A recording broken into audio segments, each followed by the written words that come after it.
Namo tassa bhagavato arahato samma sambuddhassa. Namo tassa bhagavato arahato samma sambuddhassa. Namo tassa bhagavato arahato samma sambuddhassa. Buddhang dhammang sanghang namasami. So contemplating today what I'm going to talk about this evening, to try and inspire, elucidate, encourage, take away a few obstacles from the path, so everybody here, the monks, the novices, the bhikkhunis, the samaneris, the anagarikas, the laymen, everybody can actually to benefit from this beautiful path of Buddhism. And one of the reasons I do this is because my own benefit has been enormous from this path. It's created so much happiness and peace. And I just wanted to focus today on just the cultivation of the happiness part of the path. Because without that happiness part of the path, sometimes people can think too much, get into negativity, even leave the monastery, and just do stupid things. And it's also that the cultivation of joy is actually something where, despite what I always say about doing nothing, letting things be, that I think is something we should be looking at to make sure we're cultivating it. We're making it appear, making it greater, making it occur more often. Okay, to cultivate it you can put some effort and energy in, but too much effort and energy again makes you just really disappointed when it doesn't work. So it's a case of like using the wisdom, the skillful effort in order to generate sort of happiness in this path. Because it's an old teaching, one which when I first saw it really hit me, and of course I remembered it immediately, and those who've been living with me for 22 years, whenever Ajahn Brahmani and Ajahn Happy, you've heard this so many times. That's also what's his name? Amandus, yes. I don't know why he hasn't become a monk yet after all these years. Nevertheless, it's nice to have him here. But anyway, all these people who've been staying here for a while, I've heard it so many times. A very simple Pali phrase, Sukhino Chittang Samadhiyati. Sukhino means from happiness. It's the genitive. From happiness. From that as the cause. That as the source. The mind, the citta, becomes still. Gets into samadhi. Sukhino Chittang Samadhiyati. From happiness the mind becomes still. So those of you who want to have still minds, who want to be peaceful, who want to actually to get this mind into deep states of peace, even jhana, it's a very clear, precise, simple meditation teaching. Develop some happiness. The problem comes is, when we first start a meditation retreat, many people are happy. All the work is over. Now I don't have to do anything. Woohoo! Just in my hut for don't know how many weeks. But you already see that people looking for work to do, doing stuff, and just organizing stuff, and I don't know what else you're doing. But it seems to be that when we do have some opportunity for peace, we just keep throwing it away. When we do have the opportunity to meditate, maybe we could have done it a bit more diligently. Because in the early years when I was a teacher, when I would do the interviews for people, especially after they did their personal retreats, I don't know how many times they said this. So how was your retreat? It's just such a shame it was only 14 or 15 days. I was just getting into it when it finished. So I gave them another week. How did it go? Actually just 3 weeks. Just at the end of the 3 weeks, I was just getting into it. Doesn't matter how long you have. Why is it just at the end you're always just getting into it, just when it's finished? Why can't you get into it in the beginning? And you can see one of the reasons why is we don't create that happiness, or if there is any happiness there, we take it for granted. And often I've sat in this chair and said, look, these are beautiful monasteries we're living in. Just before some interviews this afternoon, I was walking my meditation path, just enjoying the view of the forest from my walking meditation path, just in about 5:30 in the evening time, because the light is actually fantastic on the forest in the evening time, just before sunset. The golden light from the sun on the green forest looks delicious. And so I was just really enjoying that. There's so much beauty to be found in the forest, in this situation we're in here. And for those people who come and visit, of course they just love coming here, sometimes even on the weekend. So why don't you go to Dhammaloka Centre? It's so easy for you to get to. Though they prefer coming here because it's more beautiful. And they say it's more peaceful. More peaceful at lunchtime. It's the noisiest time of the day at this place. So it is noisy at lunchtime here, but nevertheless for many people it's beautiful and it's peaceful. And it was a case that for a long time, I've lived here longer than anybody in this place, and I've got to remind myself how peaceful it is, how beautiful it is. It just reminded me that when my poor mother, after my father died, it was a good idea to move, to let go of some of the old memories so she wouldn't get so sad. And we moved into this tower block of apartments, 14th floor. There's amazing views over London. Big picture window, incredibly beautiful views for 1 week. And then we stopped looking out of the window anymore, preferred actually looking at the TV, drawing the blinds. It's true, because after 1 week you got used to it. And all the visitors would come, they'd open the blinds, the curtains, and have a look at the views. And, it's amazing views. Oh yeah. Because you got used to it. And that's the same in this monastery here. Sometimes after, how many weeks have we been going now? 4 weeks? 5? 5 weeks, yeah. After 5 weeks, so easy to get used to this place, to take it for granted. So what we need to do is actually deliberately look for the happiness, to make a resolution. I am going to go for a walk in Bodhinyana Monastery or in Jhana Grove, and what am I going to look for? I'm going to look for beauty, happiness, joy.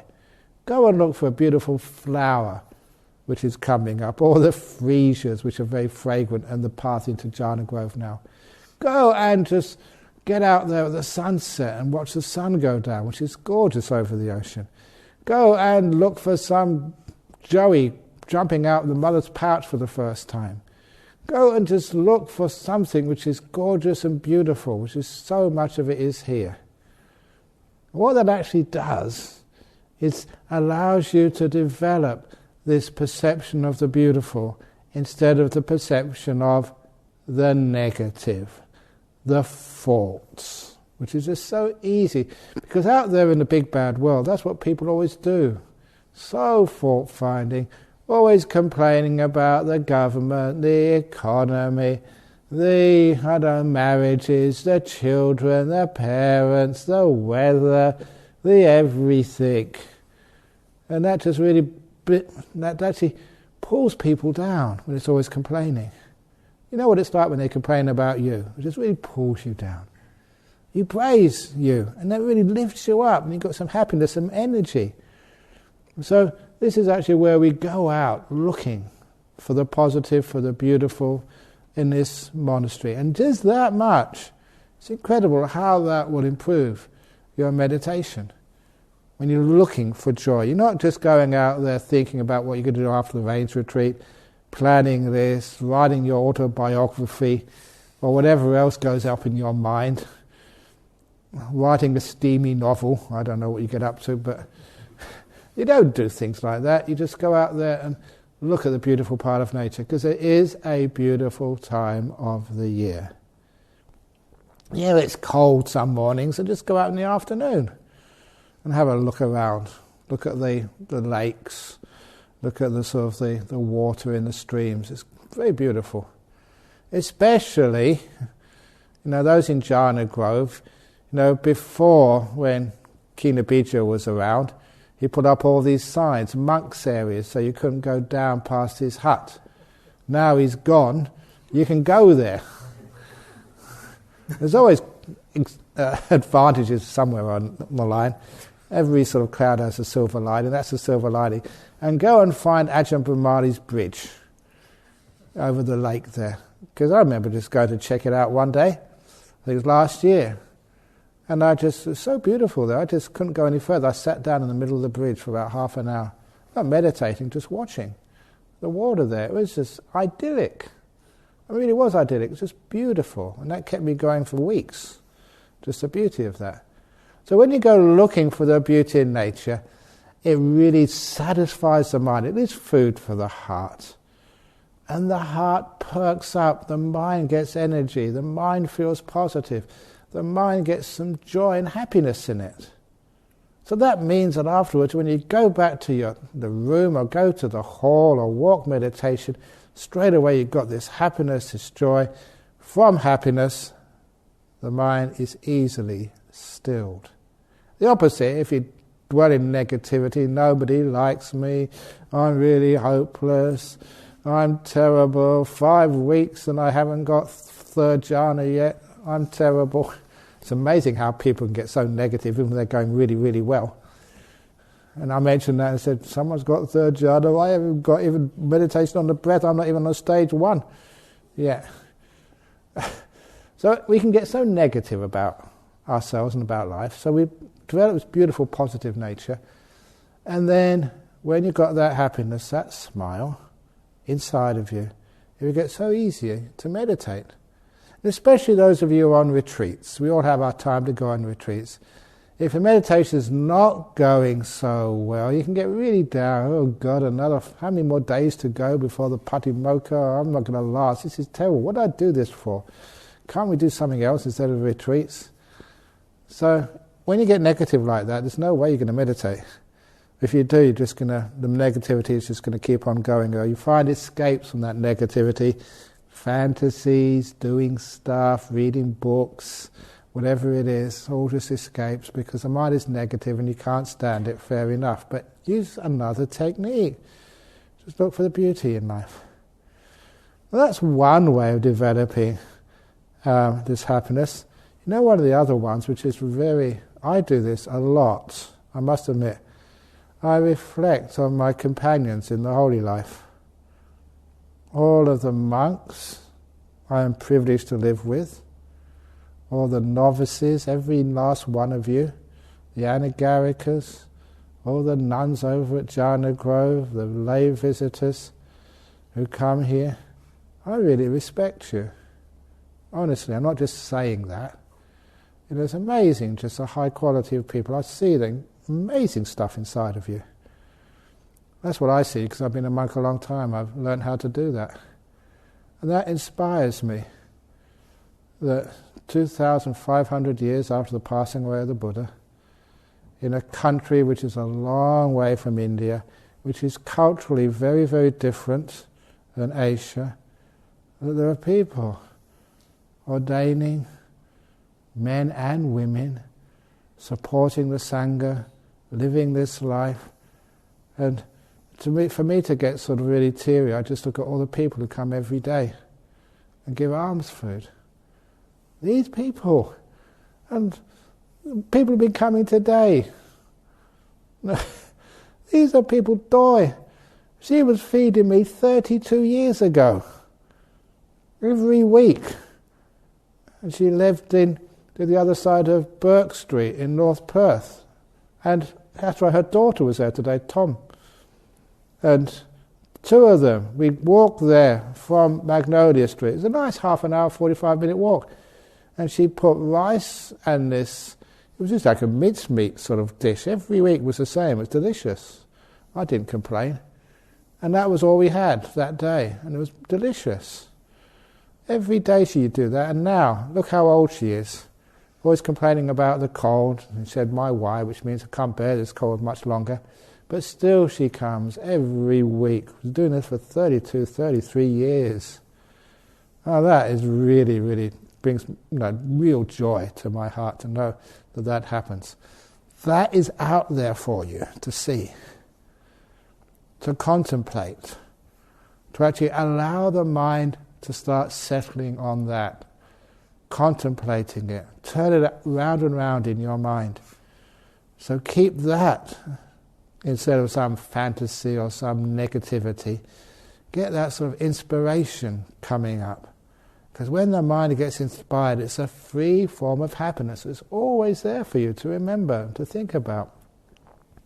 That this is actually happening and you're part of this. And that makes such a beautiful, happy heart. Again, go down and sit down on your bum and whoa, you get meditation so quickly, so beautifully. I used to do this in Thailand, but my inspiration often came just seeing my fellows in the monastic life, seeing actually we were actually living just exactly, or not exactly, but pretty much as I read about in the suttas, in the Vinaya. Read those books, we're actually living this, doing it. That was amazing. It's not just reading it as if it was some archaic picture from the past. We were right inside of it, doing it, practicing it. And that was inspiring. And every now and again you get someone giving a talk and it really reached your heart. I got some incredible meditations after great Dhamma talks, especially when I learnt Thai. For the first few years I could understand a word which Ajahn was saying, and you'd sit there, and not for just an hour, for 3 or 4 hours, not understanding a word of what was going on, craving to get to the toilet, your back aching, your knees aching. It was really, they called it Toraman, torture.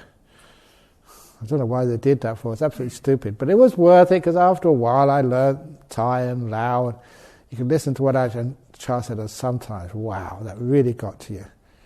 And sometimes you started crying. I was saying that to someone after their interview. Sometimes they cry, when they get happy. That used to happen to me here once. There was one of the monks, visiting monks, came and gave a talk, and I was just crying, just the tears coming down my cheeks. It was beautiful Dhamma. And I always remember the monk saw that. He opened his eyes and saw me with 2 lines coming out of my eyes down my cheeks. And he looked at me and said, "You enjoyed that talk, didn't you?" I said, "Yeah." So he was happy and I was happy. And I really got what he was saying. It's nice stuff. So anyway, you get that inspiration. I remember that time. Well, it's an old story, but it comes up, and it's why not put it in right now. This is a brilliant story.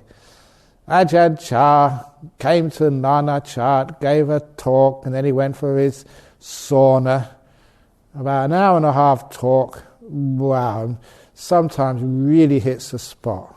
And I was just flying after that talk. That was a juicy talk. That was just one of the best. Well, no, I don't know if it was ever recorded or translated, but I don't know. But I was just flying after that talk. And your job, I was a young monk. I'm supposed to be attendant to my teachers. But there's other attendants. I let them mess around. I went to the back of the hall, sat on the concrete. Going back to my hut, I'd lose the energy. And couldn't sit in the hall, there's too many people there. Right in the back of the hall where no one could see me, sat down, didn't need a cushion or a mat or anything. That would take too much time. I didn't want to spoil the energy. Sat down, crossed my legs, and wow, that was a really juicy meditation. And you can do that because inspiration was so happy. Just watch the breath came to you. It was joy all over the place, nimittas, the works, just a wonderful time.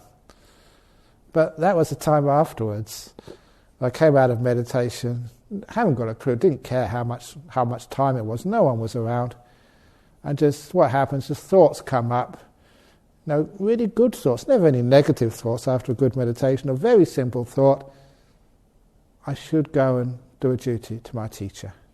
He gave me all this energy, I've got to pay back. So I got up, walked towards the sauna, and Ajahn, I was too late. Well, actually, I was perfectly on time for what was going to happen. Because then Ajahn Chah, I'm visualizing it now. It's one of these occasions which you'll never forget. And he was coming with, I can't remember, it was one or two Thai lay people. They were his drivers. They were going to take him back to his monastery. It's a narrow path. You couldn't avoid him. So I came close to him, was going to step past on the path, but he stopped me. He stopped right in front of me and looked at me, straight in the eyes. And, the monks, they can read your mind if they want to.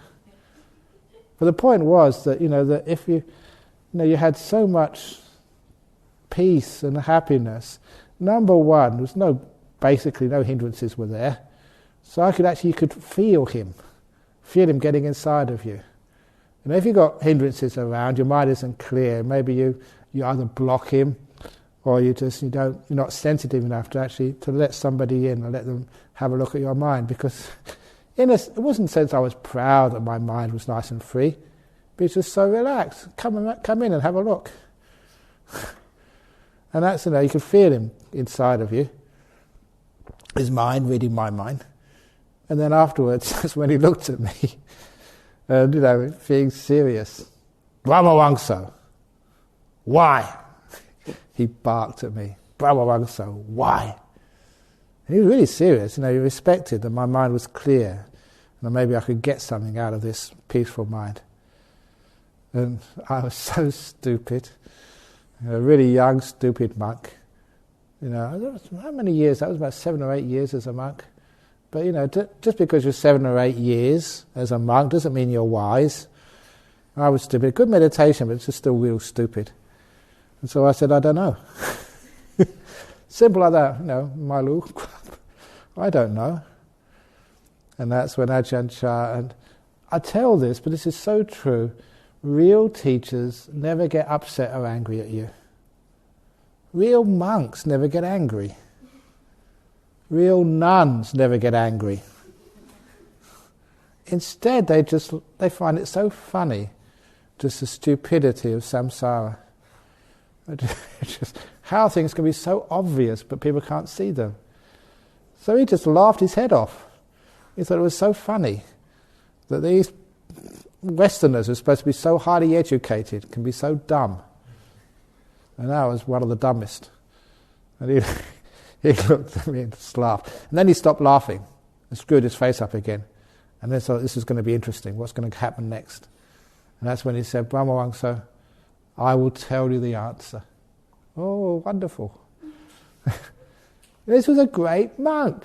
One-on-one, personal teaching. The sorts of thing which, you talk about right in the books, which really gets to you, because this is not what you see in the suttas. This is really right to the point, one-on-one. And he's asked me I'll tell you the answer. I said, yes. The answer is, there's nothing. In Thai it is, my, me, arai. There's nothing. So simple. No original mind, no ground of all being, no God, no soul. Nothing. Absolutely nothing. There's nothing. That's the answer to the question, why? There's nothing. Not 42, which is the Hitchhiker's Guide to the Galaxy. The answer is nothing. And that's when he looked at me again. He was just full of hope, Ajahn Chah. We disappointed him so many times. This was one of those times. I don't know why he didn't give up on us. And he said, do you understand? I said, yes. And he said, no, you don't. And he was so high, and he just fell down right to where you belonged, in the base of the barrel. He walked off. It's such a wonderful memory, that, because it's just beautiful teacher-student sort of interchange. But it was so powerful. I think the reason he told me that, because one day I might remember it and understand it. It's nothing. But the point was, it just that the happiness of inspiration. I made use of that, and that meant my mind was really free and peaceful, and that was open for insight. Yeah, I never got it at the time, but then you sort of remember that, and that was, wow, brilliant teachings. absolutely accurate, true, wonderful. So he develops the happiness. And one of the other, talking at just a few minutes ago about happiness, one of the other causes of happiness is one's conduct. It's because I was writing about this, I was translating for the Word of the Buddha class, getting ahead of myself so I can actually get it all translated or ready, so if anyone wants to see it before the class they can, instead of me just doing it an hour before I actually talk about it. The last part of that Word of the Buddha class is a gradual training. And that gradual training was first taught by the Buddha for King Ajatasattu. It's called the Samanyapala, the fruit of this life. Because this king, first time he saw the Buddha, said, "What are you doing this for? What is the purpose of being a monk or a nun? Or even what is the purpose of spending 3 months or 8 days, however long, in a monastery? What are you doing this for?" And the Buddha said, "For happiness." And the king couldn't believe it. He said, "Oh, come on. It's more happiness in the palace. I've got a harem. I can eat whenever I like, whatever I want. I can listen to music. I've got all the happiness of a monarch. What have you got? You've got no money, no food, nothing." And that's when the Buddha explained the happiness of this path. And again, that really I took to that because it was showing that this path is a path of greater and greater and greater happiness. Increases.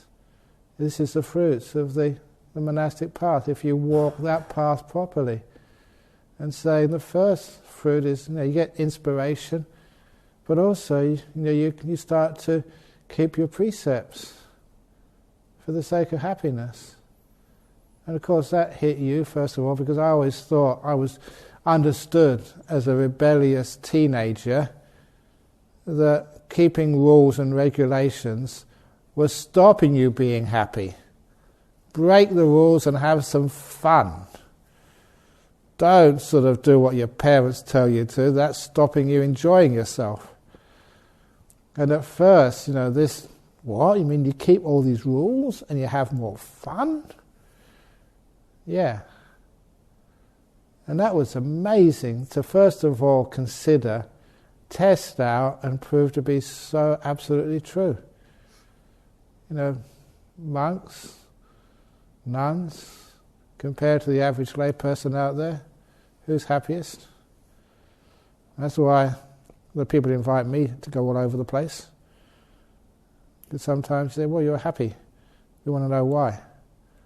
Why people in this monastery are happy most of the time, especially the ones the more you get up the line, the happier you are. Why? One of the reasons is because you keep these beautiful precepts. You're not harming, you're not hindering, you're not causing any problem to people, to animals, to life. It's such a happy thing to keep precepts.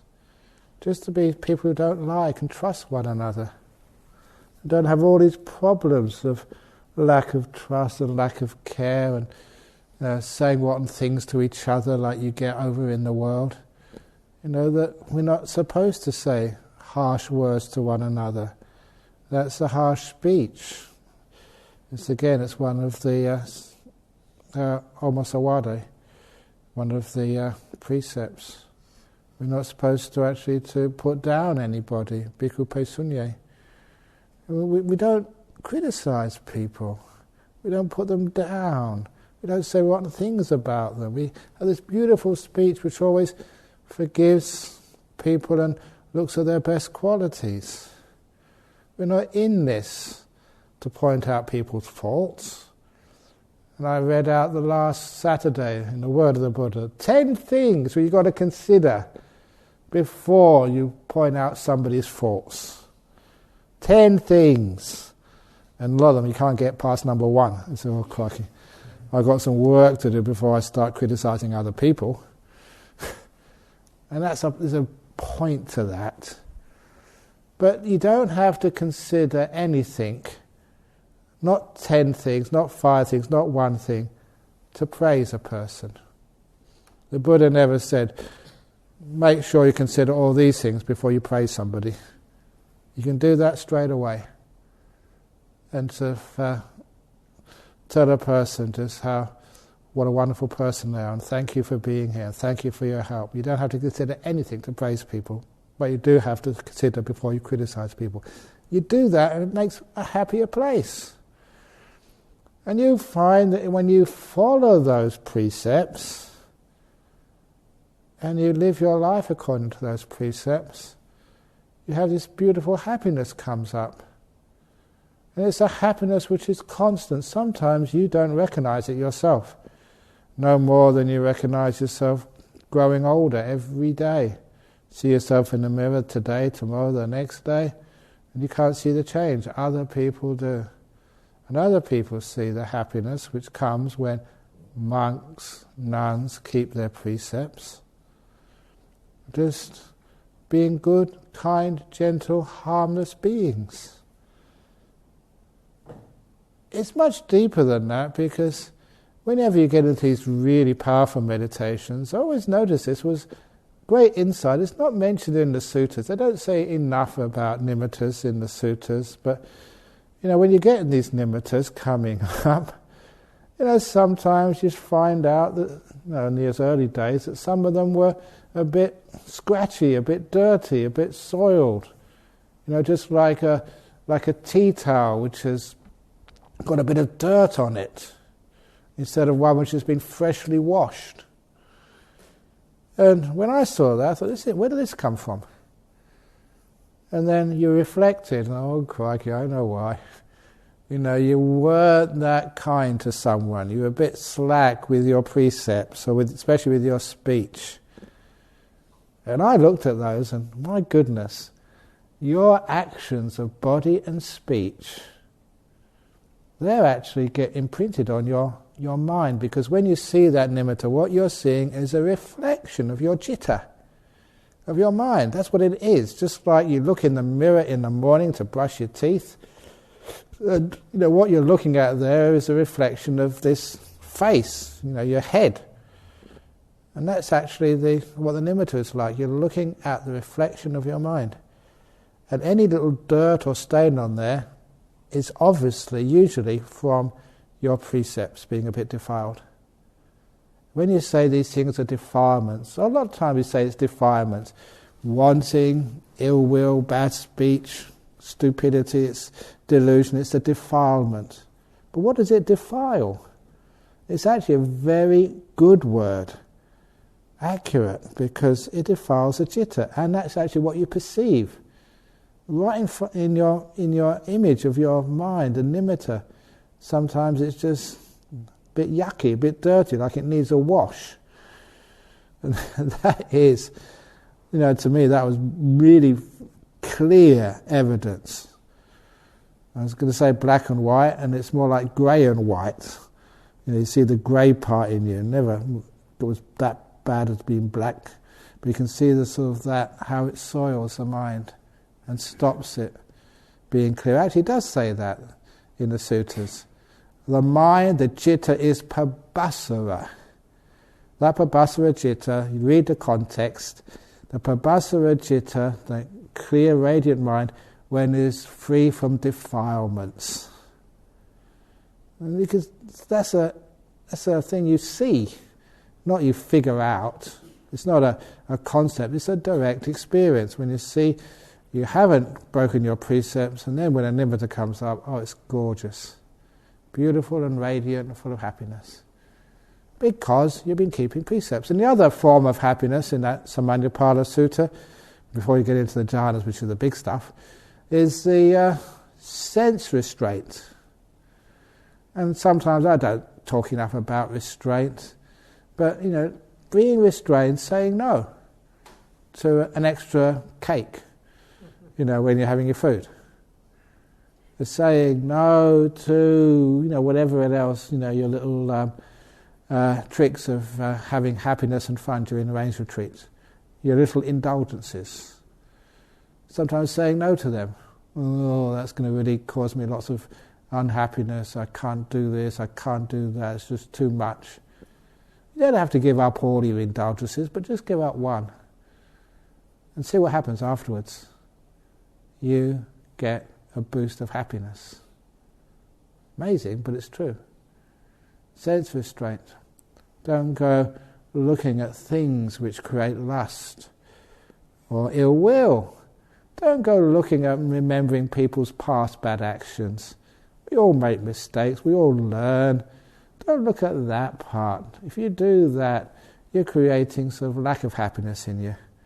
Restrain that part of the senses and develop the senses which can see and forgive a person, can see their good parts, to see just how much work they do, how devoted they are. Just, bend the way you look at people to see their goodness and beauty and their kind part. Restrain yourself from focusing and dwelling on their faults. Yeah, those faults are there, but it's not for you to dwell on them. It's for you, your job is to dwell on their beautiful parts. That's called restraint, sense restraint. Thinking. If you're going to think of beautiful thoughts. Think of your enlightenment. Who knows when it's going to happen? Think of just amazing stuff which this monastery does. Think of just the future of Buddhism in this world. Whatever it is, you're going to think of stuff. Think of good stuff. That's like when I do have dreams. You know what I keep dreaming of? Like psychic powers and fighting the baddies with my psychic powers. I have great dreams sometimes, really weird, but good fun. Flying through the air and zapping people and stopping villains and stuff. Really good. I don't know if that's inspiring or not, but I don't know. Indulging, maybe. Anyway, back to getting some happiness coming up. Then you get some happiness coming up because you're restraining your senses. You feel more free. And sometimes if you don't restrain, it's like you have all these burdens and all these memories and these plans and stuff. Oh, it just drags your mind down. When people complain you've got too much to do, it's like you've got too much to think about. You don't have too much you have to think about. You just put those burdens on yourself. Just do your job in the kitchen, and then afterwards stop thinking about it. Go back to your room and just bliss out. You've done a great job. Well done. Now you're free. Not many people have so much freedom just to meditate or to rest or go for a walk all afternoon and evening and early morning time. Totally free. Woohoo! Enjoy it. And restrain the senses from negativity and from anything which really takes you out of this present moment and stops you really enjoying the peace and the happiness of peace. And when you start developing happiness like that, again, Sukino Chitang Samadhiyati, the mind really goes off into really great meditations, and then you really get going. Then you just can't resist the happiness. You're just having a beautiful time. And that's what, of course, I wish everybody to really bliss out into these deep meditations where you feel so totally free of all the burdens of life. Because life can be so heavy. All the responsibilities you're supposed to do. I don't know who says you have to do them, but you don't. It's great, you've got a great excuse now. You're a monk, you're a nun. You don't have to worry about your family. You don't have to sort of do too much. It's range retreat. What a great excuse for doing little. And so make use of those beautiful excuses so that you can have a peaceful time. And from peace, again, that's the other source of energy. After a while, because you're inspired, you don't need to think looking for some happiness. Because you're keeping precepts, you're blameless. And because you're restrained, you don't have so much to think about, to worry about. Which means your poor brain has a real retreat. And that's just simply a great cause of happiness. the more you think, the more you have to use your brain, the less happiness it has. It's just tired, worn out, too much action on this poor brain. And you leave it alone for a while, let it relax and rest, and it starts to become joyful and bubble up. It's just the happiness when all the energy just goes into the mind, into the knowing, and not into the doing. And if you haven't got that happiness coming up yet, the happiness which really gets you into good samadhi, it means you're still doing too much. Giving too much energy to the doer, not enough to the knower. Very beautiful, powerful teaching. See that so clearly. So I try my best just to do nothing, as little as possible, so my brain gets a good rest, so the knower gets all the energy, mindfulness increases, and of course it's so easy to see beauty when your mindfulness is very strong. Just like the beautiful piece of shit story, which I'm not going to repeat, but it's a classic. Everything looks beautiful. That's why when you do have a good meditation, you go out of your hut or your... just life is just so incredibly beautiful and wonderful. Because the energy is in the mind. That's the real energy, the virya, which is going to get you going into deep meditations. That's the energy I had when I met Ajahn. It was just amazing, just bliss, beauty, happiness.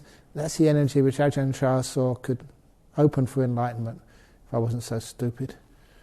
So, this is where we start to get energy in our meditation and happiness. And of course, when you have that happiness, you're just having a great time during the rains retreat, great time as a monk, great time as a nun, and you become inspiring for other people. Because when our visitors come, if they see miserable monks, the monks are always complaining, monks are always bleh. You wonder why people come and feed you.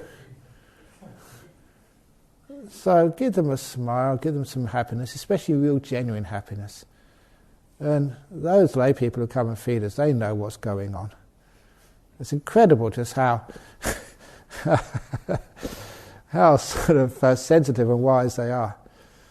And so when you're really buzzing along and happy, they know that, and that gives them so much joy.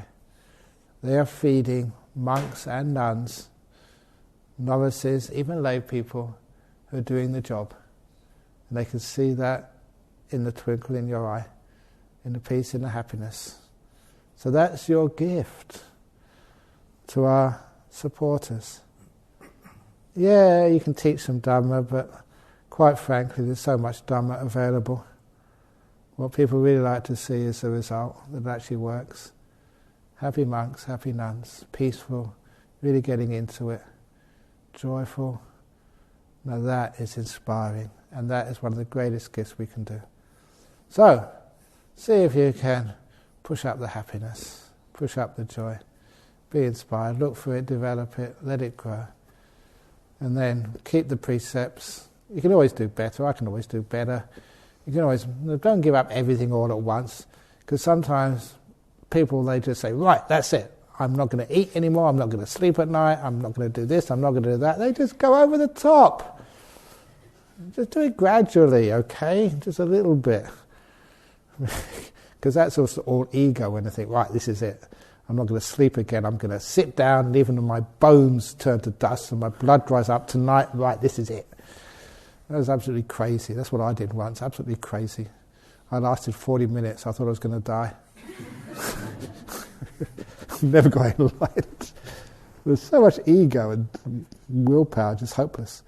But anyway, just little by little you get some more happiness coming up, joy coming up. Never sort of say a bad thing about anybody.